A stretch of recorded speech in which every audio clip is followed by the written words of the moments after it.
اعوذ باللہ من الشیطان الرجیم بسم اللہ الرحمن الرحیم ولا تشتروا بعہد اللہ ثمنا قلیلا، دیکھو اللہ کے اس عہد کو حقیر سی قیمت کے عوض فروخت نہ کرو۔ انما عند اللہ هو خیر لکم، جو کچھ اللہ کے پاس ہے وہ بہت بہتر ہے، جو اس کی نعمتیں ہیں، انعام ہیں، آخرت کی نعمتیں ہیں، جنت کی نعمتیں ہیں، تم ان کو ہاتھ سے دے رہے ہو، گنوا رہے ہو، اور دنیا کی یہ تھوڑی سی حیثیت، اپنی مسند، اپنی چودراہٹ، اپنی مشیخیت جو ہے اس کو تم چھوڑنے کو تیار نہیں ہو۔ ان کنتم تعلمون، اگر تم علم رکھتے ہو۔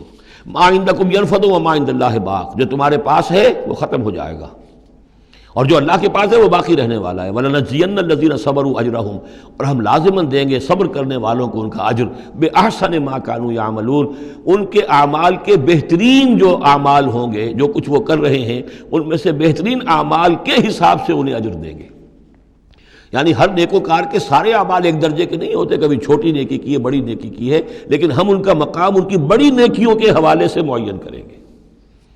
من عمل صالحا من ذکر او انثی وهو مؤمن، جس نے بھی نیک عمل کیا، خواہ وہ مرد ہو خواہ عورت، لیکن ہو مومن، فلنحیینہ حیاتا طیبۃ، ہم اسے زندہ رکھیں گے دنیا میں بڑی پاکیزہ زندگی، اسے دل کا سکون ہوگا۔ الا بذکر اللہ تطمئن القلوب، ان کے لیے نہ خوف ہوگا نہ کوئی حزن ہوگا۔ الا ان اولیاء اللہ لا خوف علیہم ولا هم یحزنون وَلَنَجْزِيَنَّهُمْ أَجْرَهُمْ بِأَحْسَنِ مَا كَانُوا يَعْمَلُونَ، ہم انہیں دنیا کے اندر بھی زندگی جو دیں گے وہ بڑی پاکیزہ زندگی ہوگی، چاہے روکھی سوکھی کھا رہے ہوں لیکن صبر و شکر کی زندگی ہوگی، دل مطمئن ہوں گے، دل میں غنا ہوگا۔ الغنا غنا نفس، حضور نے فرمایا اصل جو ہے امیری وہ تو دل کی امیری ہے، دل غنی ہے تو انسان غنی ہے، اور کروڑوں روپے رکھتا ہے پھر بھی اس کے اندر لالچ ہے تو وہ فقیر ہے۔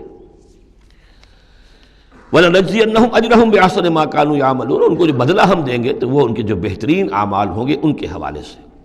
فَإِذَا قَرَأْتَ الْقُرْآنَ فَاسْتَعِذْ بِاللَّهِ مِنَ الشَّيْطَانِ الرَّجِيمِ، تو جب آپ قرآن پڑھا کیا کریں تو اللہ کی پناہ طلب کر لیا کیجئے مردود شیطان سے۔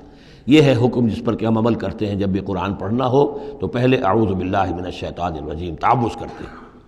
انہ لیس لہ سلطان علی الذین آمنوا، یقیناً اس کے پاس کوئی سند نہیں ہے، اختیار نہیں ہے، کوئی طاقت نہیں ہے ان لوگوں پر کہ جو ایمان لائے، وعلی ربہم یتوکلون، اور جو اپنے رب پر توکل کرتے ہوں۔ انما سلطانہ، اس کا زور چلتا ہے علی الذین یتولونہ، ان پر جو خود اس کے دوست بنتے ہیں، اس کو اپنا حمایتی بناتے ہیں، اس سے دوستیاں کاٹتے ہیں۔ والذین ہم بہ مشرکون، اور جنہوں نے کہ اسے شریک کیا ہوا اللہ کے ساتھ، اللہ کی اطاعت کی بجائے اس کی اطاعت کر رہے ہیں۔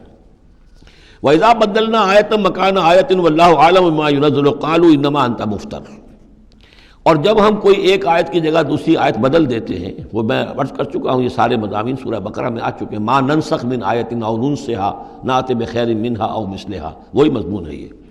جب ہم ایک آیت کی جگہ کوئی دوسری آیت بدلتے ہیں، واللہ عالم بما ينزل، اور یہ کوئی الٹ اپ نہیں ہے، اللہ جو کچھ نازل فرما رہا ہے خوب جانتا ہے۔ ایک دور میں وہ حکم صحیح تھا، اب حالات بدل گئے، اب یہ سب حکم صحیح ہے۔ قالوا انما انت مفتر، وہ کہتے ہیں کہ یہ تو آپ افتراء کر رہے ہیں، پہلے یہ کہا تھا اب یہ کہہ رہے ہیں، اگر اللہ کا کلام ہوتا اس میں تبدیلی کیسے ہو سکتی ہے؟ بل اکثرهم لا يعلمون، لیکن ان کی اکثریت علم سے آ رہی ہے۔ قل نزلہ روح القدس، کہہ دیجئے اس کو اتارا ہے روح القدس۔ اب یہ روح کا لفظ حضرت جبرائیل کے لیے نوٹ کر لیجئے۔ قل نزلہ، اتارا ہے اس کو روح القدس نے، پاک فرشتے نے، من ربک، آپ کے رب کی طرف سے، بالحق، کے حق کے ساتھ، لیثبت الذین آمنوا، تاکہ اہل ایمان کے دلوں کو اور ان کے قلبوں کو جمائے۔ اس سے پہلے جو ہے کذالک لنثبت بہ فؤادک ورتلناہ ترتیلا، یہ آ جائے گا آگے چل کر، تاکہ حضور کے دل کو بھی تثبیت ہو اس سے، اور اہل ایمان کے دلوں کو بھی اس سے ثبات ملے۔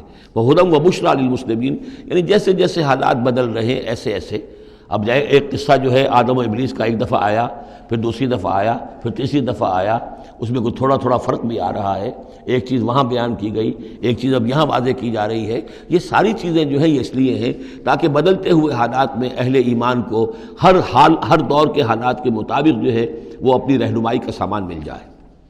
وَلَقَدْ نَعْلَمُ أَنَّهُمْ يَقُولُونَ إِنَّمَا يُعَلِّمُهُ بَشَرٌ، اور ہمیں خوب معلوم ہے کہ وہ یہ کہتے ہیں کہ یہ تو انہیں ایک انسان سکھا رہا ہے، کوئی شخص ہے، کوئی عجمی ہے، کوئی ہو سکتا ہے اہل کتاب میں سے ہو، بہت بڑا عالم ہے، اسے اپنے گھر میں انہوں نے رکھا ہوا ہے اور اس سے یہ چیزیں سیکھتے ہیں۔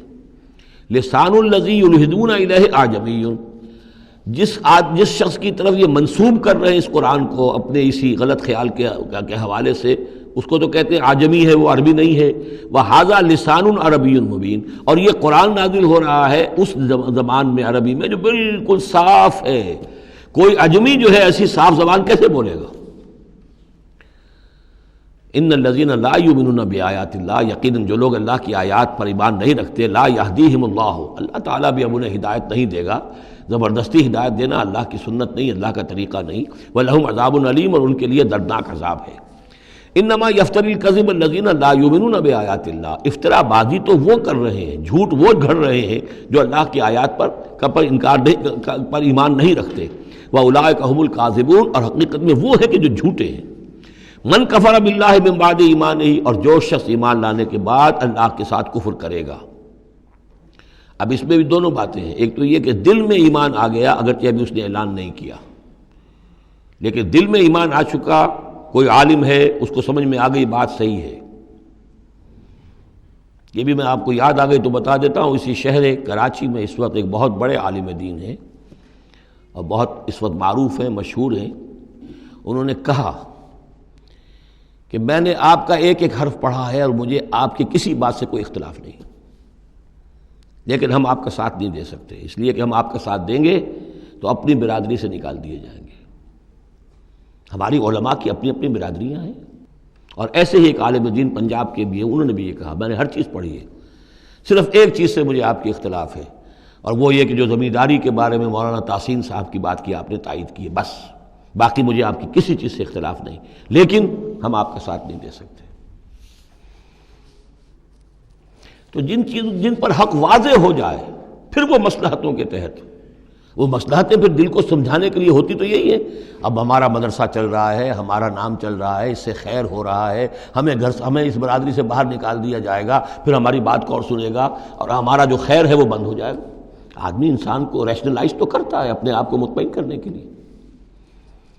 من کفر باللہ بعد ایمانہ، جو شخص کفر کرے اللہ پر اس میں ایمان کے بعد، الا من اکرہ، سوائے اس کے کہ کوئی شخص مجبور کر دیا گیا ہو، اس کی جان پر بن گئی ہو. وقلبہ مطمئن بالایمان، اور اس کا دل ایمان پر جمع ہوا ہو.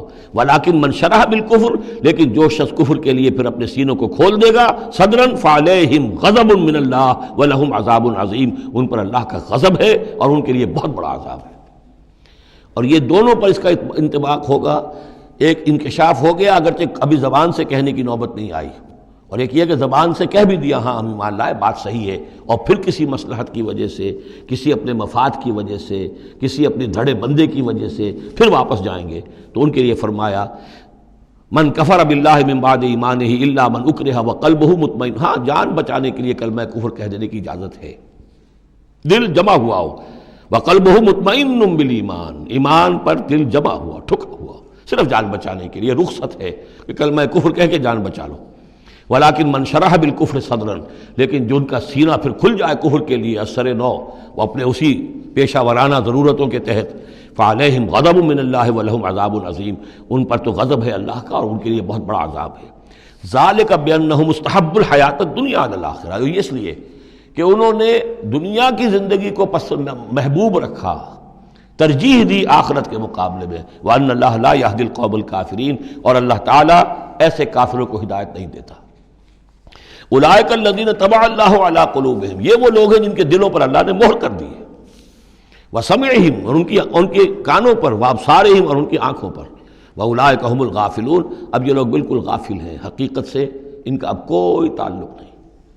لا جرم انہم فی الآخرۃ هم الخاسرون، اب اس میں کوئی شک نہیں، منطقی طور پر اب نتیجہ یہی ہے کہ آخرت میں یہی خسارے والے ہوں گے. صدق اللہ العظیم.